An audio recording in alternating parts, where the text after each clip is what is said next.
Quidi Vidi Lake, home to the oldest organized sporting event in North America, the Royal St. John's Regatta. An event celebrating 200 years of history, it draws tens of thousands of people lakeside for what some call the largest garden party in the world. It's a day at the races with concession stands, games of chance, and socializing. But that's just one part of the lake's rich history. Quidi Vidi has always been a local destination, a place for people to come together. There are so many stories to tell along each shore of the lake. Tales of wild parties, strange sports, eccentric characters, and unique buildings. Stories that have shaped our local culture and heritage.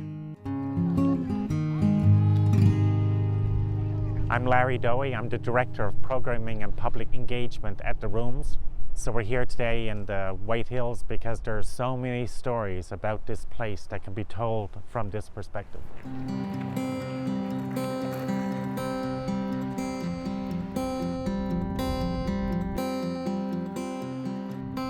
Let's start with its namesake, Quidi Vidi Village. Hidden behind the hill at the far end of the lake, it's a tiny fishing village with a protected harbor, settled early in the 16th century. Where does the name Quidi Vidi come from? No one knows. It's been a confusing name for several hundred years. My name is Philip Hiscock. I am a folklorist, linguist sometimes. I'm at the edge of Quidi Vidi Gut. We don't even know what language the name Quidi Vidi comes from.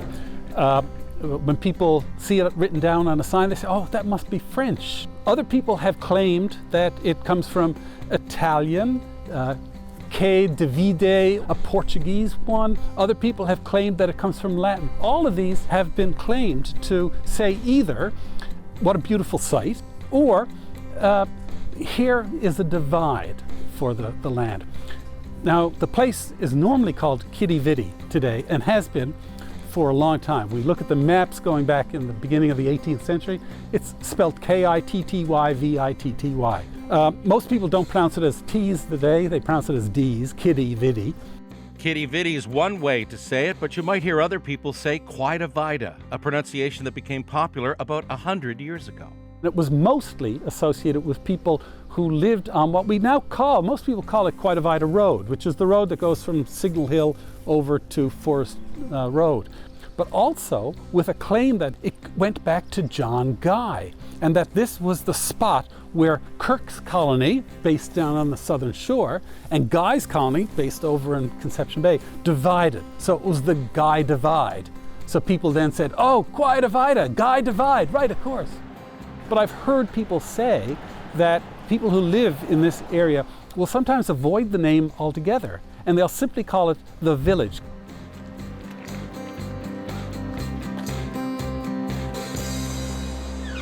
Everyone refers to it as the Gut, or the village. My name is Aidan Duff. I live in Quidi Vidi Village in St. John's. Duff lives in a repurposed old church on the main road.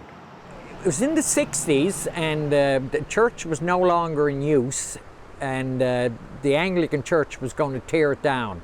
And it was a group got together, you know, Shane O'Day and Shani Duff and amongst others, and they put together a group they called the Newfoundland Historic Trust, and they asked me was I interested in buying it, and mentioned it to my wife, Pinky, and the answer was yes, and here we are.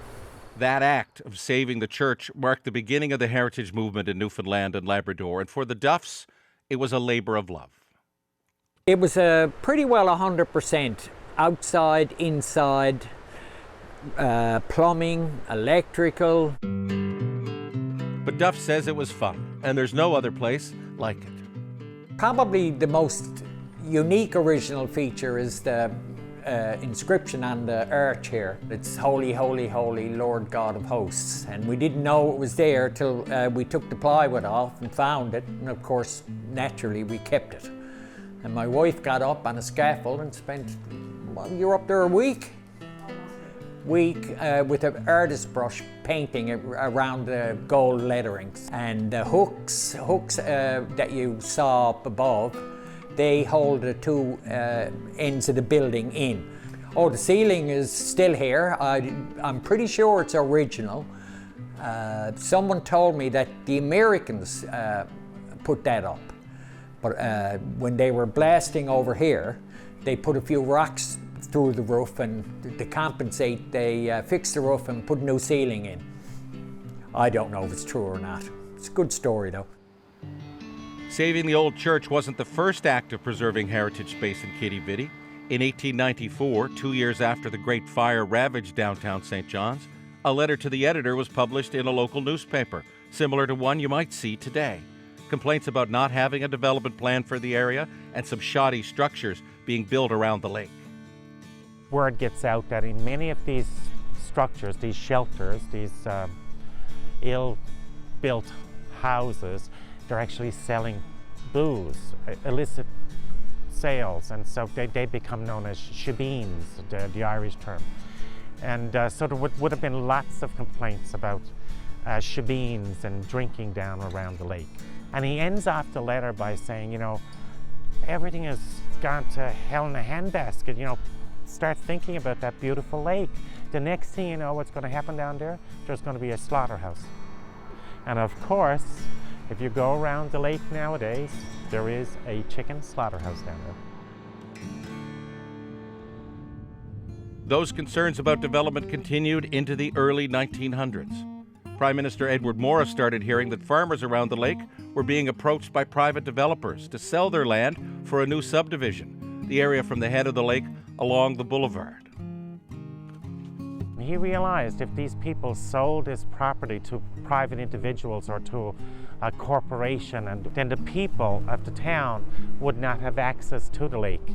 And so they purchased the land so that he could secure this place as the site for the regatta.